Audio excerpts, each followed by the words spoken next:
quelle est ma place dans l'archipel? Ma place principale aujourd'hui, elle est à porter la recherche-action de l'archipel Kiosay et également de faire le lien avec la recherche-action plus globale des archipels en symbiose. Et après, de manière contributive, j'ai contribué principalement à monter les offres en commun et sur la partie maison, à porter et enfin, co-porter la maison du soi, maison du développement personnel. Alors, pour moi, qu'est-ce que c'est qu'un archipel? Pour moi, un archipel, c'est un écosystème.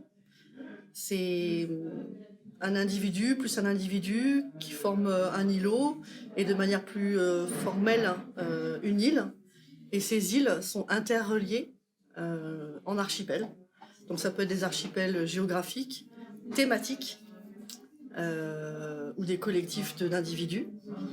Et tous ces archipels ont pour but également d'être reliés, par exemple sur un territoire géographique, d'interrelier des archipels entreprises, des archipels associations, citoyens, institutionnels, et que tous fonctionnent en symbiose. Alors, nos objectifs pour l'archipel. De manière très globale, on cherche à faire société autrement. Et pour l'archipel Kiosay, notre posture, c'est d'accompagner les transitions individuelles et entrepreneuriales pour faire transition dans le sens du vivant.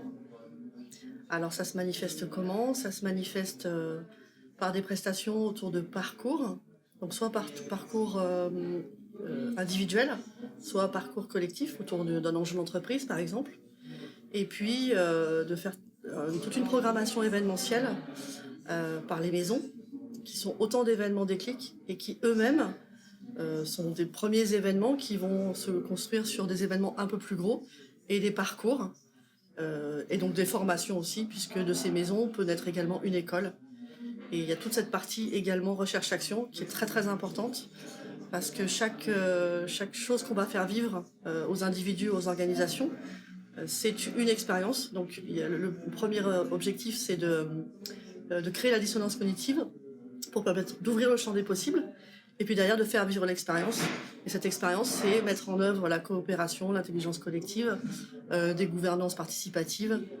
Donc la recherche-action, c'est de capter effectivement toutes les informations de ces expériences qu'on fait vivre pour en extraire des modèles, des bonnes pratiques et les diffuser. Mais les diffuser en les mettant au commun, au maximum, pour que ça serve au plus grand nombre, parce qu'on a besoin de faire ce passage à l'échelle, de massifier. Et donc le mettre au commun, c'est la meilleure méthode en fait. Voilà.